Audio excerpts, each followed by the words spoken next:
आसंता काली world milk day तेणु एथिरे मु समस्त दुग्ध चाषी मानक शुभेच्छा शुभकामना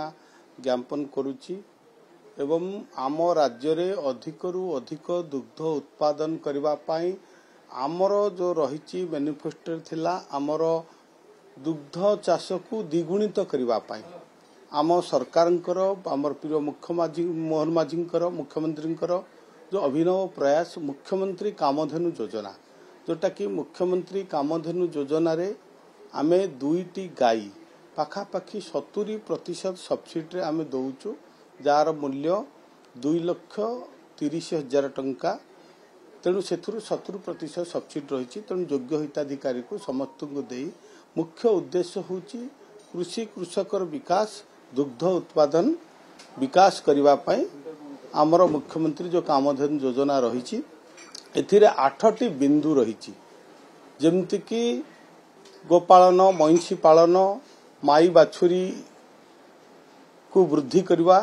जेहेतु गोटे माई बाछुरी को 28 मास पर्यंत 14 मैट्रिक टन र खाद्य 50% सब्सिडी दिया जाउची जार मूल्य पाखापाखि 20,000 टंका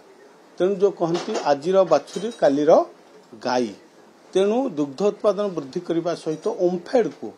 आउरी सशक्त करवा स्वावलंबी करवा कहीं ओम्फेड होची आमर ओडिशा ओडियार अस्मिता सहित संपूर्ण भाव जड़ित एवं घरे घरे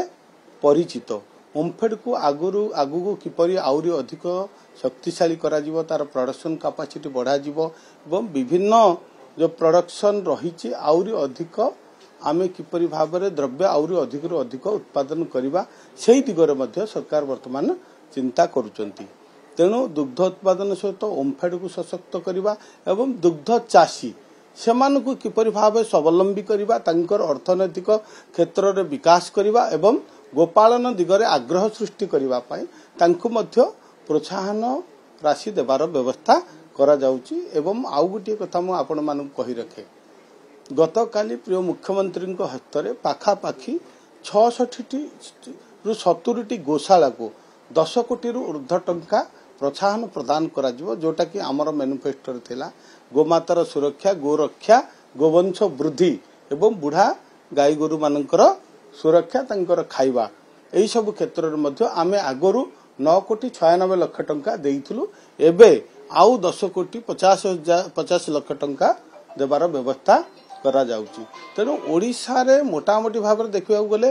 प्राणी संपदर विकास प्राणी संपदर वृद्धि एवं जेहेतु कृषि कृषक परे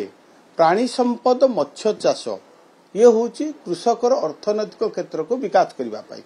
जदि ग्रामांचल विकास हबो ताहाले आमर जोटा कि प्रिय प्रधानमंत्री स्वप्न 2047 सुधा विकसित भारत गठन हबो आम प्रिय मुख्यमंत्री जो स्वप्न रही